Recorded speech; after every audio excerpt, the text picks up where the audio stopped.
আমরা নামাজের মধ্যে আত্তাহিয়াতু পড়ি কি পড়ি না? এই আত্তাহিয়াতুর মধ্যে একটা কথা আছে, আসসালামু আলাইনা ওয়া আলা ইবাদিল্লাহিস সালিহিন। এর অর্থ কি?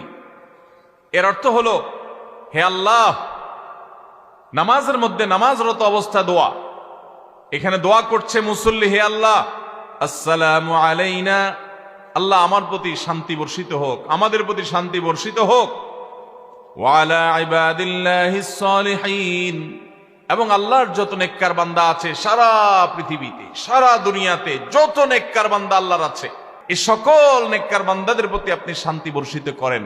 আপনি যদি নিজেকে নেককার বান্দা হিসাবে শামিল করতে পারেন, আপনি যদি নিজেকে আল্লাহর হুকুম এবং আল্লাহর আনুগত্য কর্ণওয়ালা মানুষ হিসাবে গড়ে তুলতে পারেন, তাহলে অটোমেটিকলি আপনি সারা দুনিয়ার সমস্ত নেককার মানুষদের দোয়া পেয়ে যাবেন।